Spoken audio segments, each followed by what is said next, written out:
Higit pa sa traffic violation ang nabisto sa ilang sinitang truck sa Quezon City. Kargado pala sila ng milyon-milyong pisong mga umano'y smuggled na mamahaling smartphone at tablet. May report si Chino Gaston.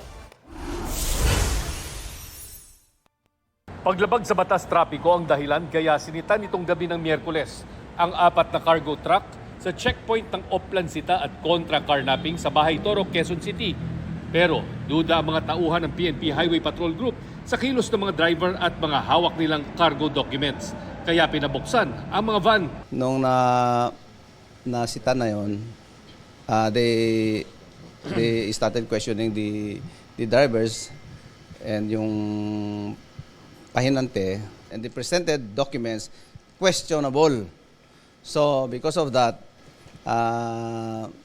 tumawag kaagad ang mga HPG sa rescue sa BOC. Cellphone accessories ang deklarasyon sa mga dokumento, pero nang buksan ng mga kahon, mga mamahaling smartphone at tablets ang tumambad.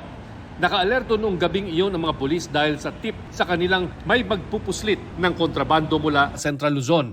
221.5 million pesos ang kabuang halaga ng nasamsam na gadgets na i-turn over na ang mga gadget at mga truck sa Bureau of Customs. Patuloy ang investigasyon at pagtuntun sa consignee ng shipment. Kailangan ma-issue namin dito ng warrant of seizure and detention, WSD. From there, iimbestigahan namin, of course, kung sino man ang magkiklaim o sino yung mga taong dapat naming palutangin, hahanapan namin ng dokumento. Chino Gaston nagbabalita para sa GMA Integrated News.